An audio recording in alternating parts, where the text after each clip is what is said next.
Chris and April met at one of the student Thanksgiving parties. The young people immediately took a liking to each other, and it seemed as if this union was approved in heaven and the Cupid's arrow had hit right on target. April was in her senior year at the time, getting ready to become a teacher, and Chris was preparing to start an internship at one of the city's prominent firms. Even though the young people had been in a relationship for only a few months, it was already clear to their friends and acquaintances that their wedding was just around the corner. The only problem was that April's mother clearly disapproved of her future son-in-law. "Don't rush to tie yourself with this man. I don't like Chris."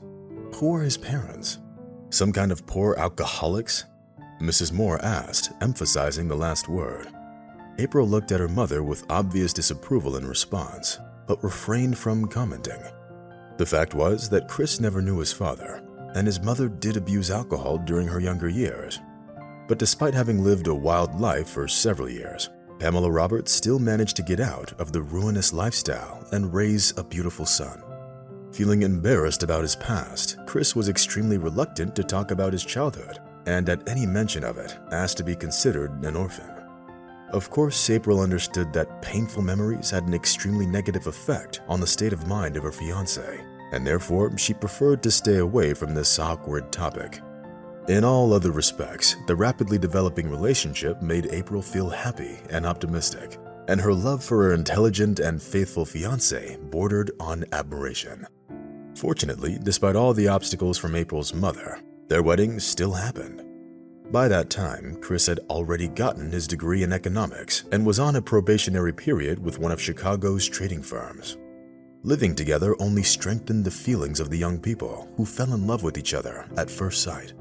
After graduating from university, April got a job as an English teacher at her old high school. United by a common goal to achieve financial stability, April and Chris worked with enviable determination to benefit their small family. Of course, at that point, the newlyweds felt that the question of children was premature and not even worth of much attention. 7 years flew by. During this time, Chris and April had bought a house in a good neighborhood and a car for each of them. It seemed to the young couple that true happiness was very close, and all they had to do was reach their hand out and grab it by the ghostly tail. It was then that the couple decided that it was time for them to have a child. Until that time, all the efforts of Chris and April were aimed more at achieving financial prosperity than at growing their family. Unfortunately, everything wasn't as easy as the couple hoped it to be. The fact was that after a thorough medical examination, the doctors diagnosed April with a rather rare genetic disorder, which nullified her chances of getting pregnant. However, having gotten the disappointing news, the couple didn't give up and started looking for alternative methods to solve their problem. "Honey, what if we try artificial insemination? They say that in some cases, this method shows amazing results." April suggested, looking at her husband with hope. "I don't mind, of course, but it's still unlikely that you will be able to get pregnant, my dear. After all, the doctors made it clear that only a miracle could help us." Chris drawled without much enthusiasm. The fact was that after a series of unsuccessful attempts to get his wife pregnant, he was ready to adopt a child from an orphanage. Unfortunately, April was against becoming a mother to a foster baby. Only the kids of alcoholics and drug addicts end up at orphanages. "I don't know about you, but I definitely don't want a child with such bad genetics," April started saying, but stopped mid-sentence, having looked at Chris. The woman wanted to feel all the delights of pregnancy so desperately that she even forgot for a moment about some facts from her husband's life that he was hopelessly trying to put behind him. The truth was that at the age of 5 years, Chris almost ended up at an orphanage himself. Few of Chris's acquaintances knew that he had an older sister, whose name was Nancy. The age difference between them was only 2 years, so it didn't significantly affect the relationship between the two siblings. During that memorable summer, Pamela Roberts met a man named Duncan. He moved into her dilapidated house just a few weeks later and started quickly acting as if he owned the place. It was fast and so unceremonious that even 5-year-old Chris and his slightly older sister realized that serious changes were coming into their lives. That was because Duncan Watson wasn't an alcoholic, unlike Pamela, and even had a permanent job at a construction site. Unfortunately, the new tenant wasn't a good person, so Chris and Nancy instantly felt the threat emanating from him. The fact was that having settled in his new girlfriend's house, Duncan immediately established his own rules, which were based on unquestioning obedience and discipline. The cruel man could punish Chris and Nancy even if he simply thought they were playing too loud, or if they forgot to clear the table after eating. At the same time, Pamela Roberts didn't do anything to help her children, who were forced to live in a state of eternal fear. The most surprising part was that Duncan treated the two children in completely different ways. If Chris could count on getting at least some encouragement in the form of a candy bar or other sweets once in a while, then Nancy could only count on yet another portion of criticism seasoned with some strong language. It was hard to say why Duncan disliked the little girl so much. Unfortunately, he felt this way from the very first days at their house. It was most likely because of Nancy's character. More than anything, the girl loved the truth and was never shy about voicing it. That could have been why Duncan had started that strange conversation one day. "Pamela, I feel like we don't have enough money to raise 2 kids. Especially this applies to the unbearable girl who behaves like a princess," the man announced after clearing his throat. Mrs. Roberts looked at her boyfriend in surprise and, from the man's fervently shining eyes, realized he was up to something bad.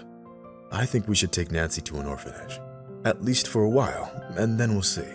I hope they will teach her some manners there and to show respect for her elders," Duncan said, having mustered up his courage. Having heard Duncan's idea, Chris shuddered and ran to his sister to warn her about it. To his great surprise, Nancy took this news with enviable humility. "Don't worry, Chris. I'm sure I'll like it at the orphanage. At least there won't be that nasty Duncan there," the girl said in an undertone and smiled reassuringly at her brother. But the 5-year-old Chris didn't feel as optimistic about this idea as his sister did. After all, now the boy would have no one to play with and discuss the Tom and Jerry cartoon. And all of Duncan's displeasure would now be directed at him. Of course, deep down, Chris was hoping that his mother's boyfriend would forget about his plan and abandon the idea of putting Nancy in an orphanage. Unfortunately, not only did Duncan not forget, but even hurried to put his insidious plan into action.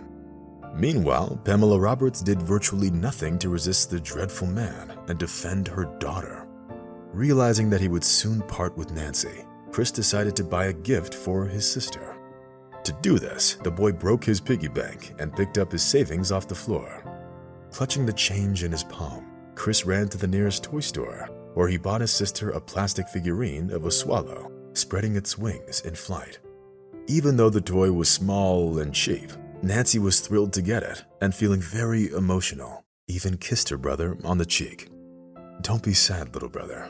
I will definitely come back," the girl whispered with tears in her eyes. Chris hugged his little sister in response and promised that he would definitely find her. Unfortunately, fate decreed that this would be the last time the brother and sister saw each other. Duncan carried out his intention and forced Pamela to take her own daughter to the orphanage. Worse still, 2 years later, the couple got tired of constantly fighting and nagging, and thus decided to break up. At that point, Chris's mother went back to abusing alcohol and didn't do much to raise her son. This went on for several years, after which Pamela Roberts went to rehab. She got rid of her addiction to alcohol forever.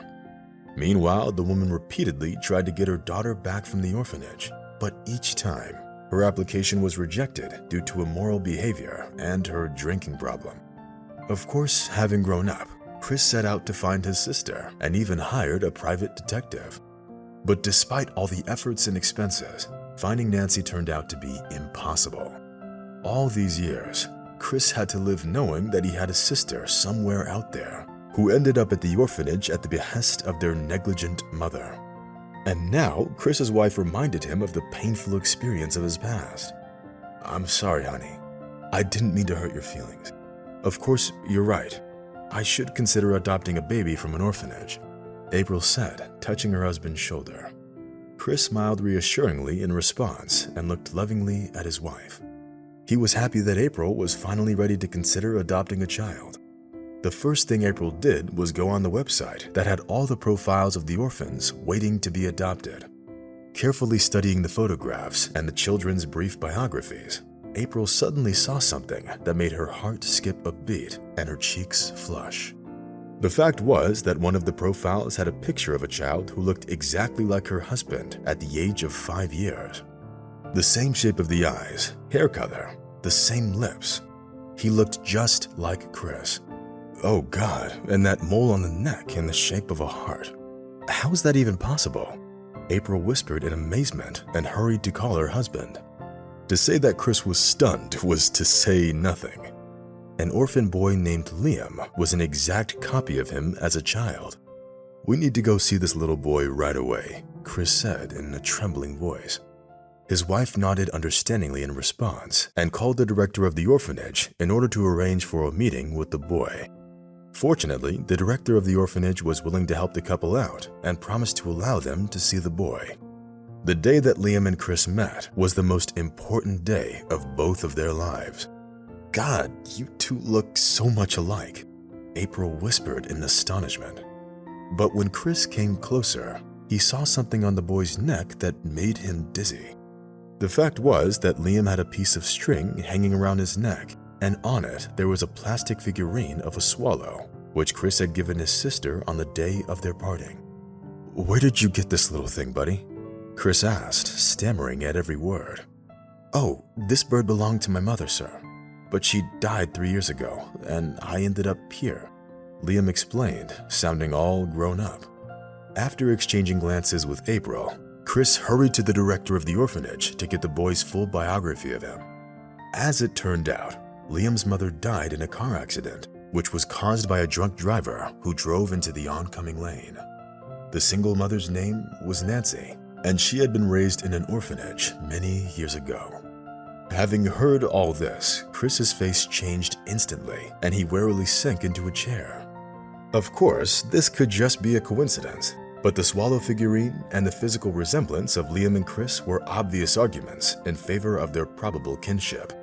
Only a DNA test could confirm or disprove this theory, which was done a couple of weeks after the first meeting between Chris, April, and Liam. The results didn't surprise anyone, as they showed a 99% probability of kinship. Of course, after this news, Liam's adoption was only a matter of time for Chris and April. Despite all the procedural delays and paperwork, the boy ended up at his new home just 1 month later. Looking at the joyful Liam, Chris seemed to return to his childhood when he played with Nancy in the backyard and laughed contagiously at his sister's every joke. Now, the newly made father knew that he would never repeat his mother's mistakes, and in memory of Nancy, would give her son everything he could ever need for a happy and prosperous life.